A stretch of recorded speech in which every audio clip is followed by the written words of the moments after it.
Welcome to this installment of Finding Your Path to Success. I am here today with Anita Thomas, CMO at Edvisors, and we're about to jump into it. First of all, how did you get your start in marketing? Could you let us know? Absolutely. So my educational background was a little unusual. My undergraduate degree is in psychology, but I pursued an MBA with an emphasis in marketing. And during a large part of my career, I was actually in sales.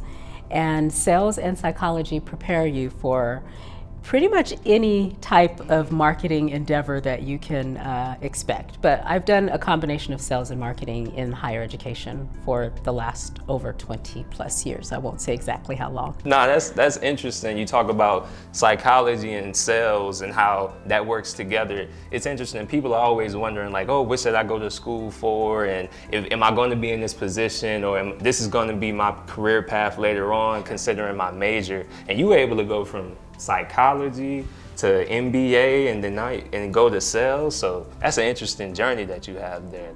Yeah, and I think what it really depicts for people is there is no one set path for everyone. And degree completion is probably the most critical element of pursuing an education, other than the actual pure learning that you get. Yeah. But sometimes it doesn't even matter if it's directly correlated. A lot of employers want to see, do you finish what you start? Can you complete? Do you have the rigor? Do you have the discipline? Do you have the framework to do the type of work that's required on the job? And a lot of that can happen in college coursework as well. Yeah, that's interesting.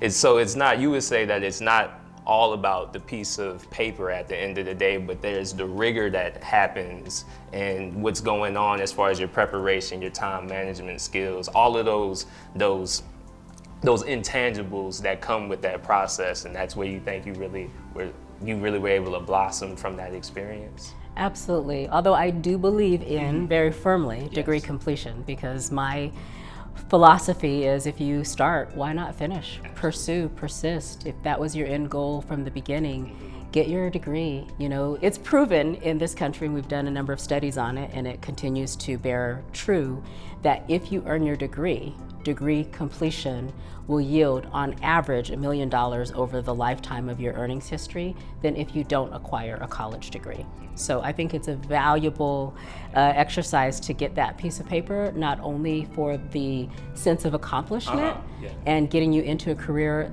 or field that you really want to pursue, but also because of the financial implications. So going back to your position, so you are the CMO at Edvisors. Part of your position is helping educate people so that they can properly plan and pay for college.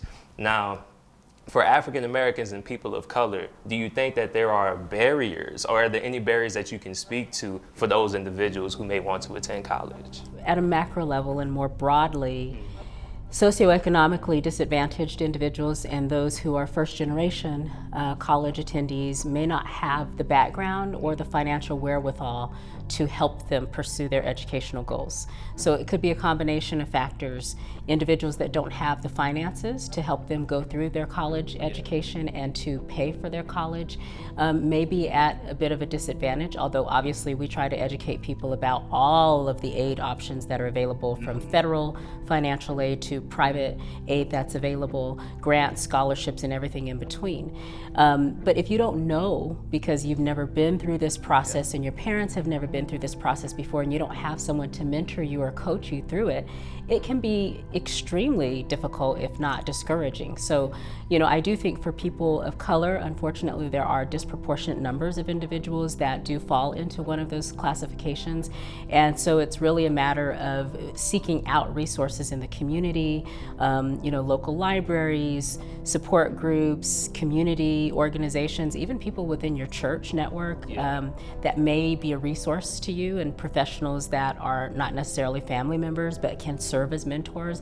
You know, open your mouth and ask questions, because the help is out there. And certainly we try at Edvisors to give people as much information and actionable tools and resources as possible. So it's a lot of information to digest, but it's doable. It's certainly doable. You spoke to something that really resonated with me about the barriers that may be present for someone who wants to go to college and pursue higher education. Personally, like I didn't really have as many resources as far as like family members who had been through the process. So I kind of went in, head first. And Sure. you mentioned a lot of those barriers. Did you personally experience any barriers when it came to education, and how did you manage to like get through those? Because you got the degree in psychology, and then you went and got the MBA. So like, what did you do? Technically, I was the first person in my immediate family to graduate from college. Okay. I have an older sister who's 3 years my senior, and she started out at our local community college in Monterey, and unfortunately she just had a few shifts in her life, including being deployed overseas and married to a military spouse, and so that sort of derailed her a little bit, but she went back and she finished her education. But we didn't have anyone directly in front of us modeling out, what it meant to complete your degree. So a lot of it was just learning from people that were close family friends and people who had been through that path before, who could really help.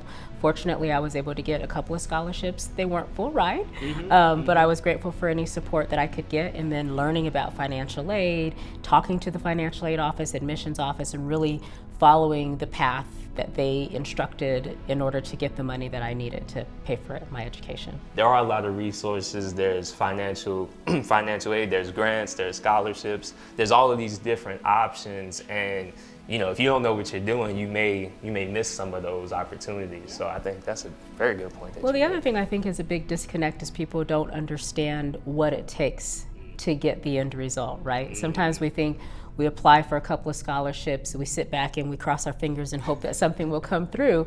But I'm a huge advocate that you have to treat scholarship search like a part-time job. Because ultimately, when you back out the number of hours that it may take to apply for 50 or so scholarships, the amount of money that you're likely to get is worth the investment of your time. So you have to look at it like it's just, X number of hours per week, you're powering through, you're putting through a bunch of essays, or you're sending in your cover letter, you're submitting to apply, but don't stop with just what's online and all of these big national prizes like the Coca-Cola Foundation or the Bill and Melinda Gates Foundation. It's great that they give away money, but there's a finite number of students that are going to qualify. Yes. And many of those scholarships may be merit-based and you have to have a strong GPA. Everyone may not be in that situation, so it's good to expand and look local as well as national for scholarships. Nah, that's a great point. You're right. It's a hustle. It's a grind, and that's one of the great things about like having that information, because the earlier you know, the earlier you can get on that, and you don't have to wait until your senior year to start preparing. You can be, a freshman in high school saying, hey, I know this is where I want to go, so let me get started right now. Let me start crafting those skills and then make that happen. So it is Black History Month, and considering that it's been 50 years, 5 decades since the start of celebrating this month, what do you think are the benefits of taking the month and setting that aside so that we can remember the accomplishments of Black history makers who come before us and just celebrate them? Yeah, it's a great question. I think, for me, I like to think of Black History Month as American history, because ultimately it is, right? And so I think when we look at any given culture or celebrate our rich tapestry of experiences and history and, the good, the bad, the in-between, at the end of the day, there's so much that we can learn, lest we forget, right? History is a great lesson if we heed the lessons that we can take from it. So we can build upon what pioneers have started, and we can stand on the shoulders of giants and legacy builders and carry that forward. And I think that's the biggest thing that we can celebrate in a month like February, whether it's Black History Month or a month like March, which is Women's History Month, that we can just take a minute and reflect on the people who came before us, who in many respects helped to make the current events possible. Whether it's people that paved the way with innovation in science or technology, or any number of other fields that may have been closed to different groups of people in the past, to really be able to appreciate that for a moment and remember and learn about. A lot of times we don't hear about some of these pioneers in traditional history textbooks, but we can learn so much when we just do a Google search, for example, because information is right at our fingertips. So I think it's important that we just continue to understand some of where we came from, as well as to celebrate how far we've come. many of the people in our audience, they may have had to at one point do a report or do a research paper on someone from Black history, because that's something that's really common within Black History Month curriculum across schools. So considering that, is there someone whose story just like really resonates with you and like moves you in a special kind of way? Sure. You know, over the course of time in grade school and middle school and high school, et cetera, I've written about a number of African American heroes, let's call them, or heroines. But one person that stands out to me today is Madam C.J. Walker, who was an innovator in her time and really helped to create this whole new world in the beauty industry by coming out with products. She's known very, predominantly for being the woman responsible for the pressing comb that a lot of us were tortured to have to use. Our mothers at the kitchen, stovetop that pulled that out and straightened our hair.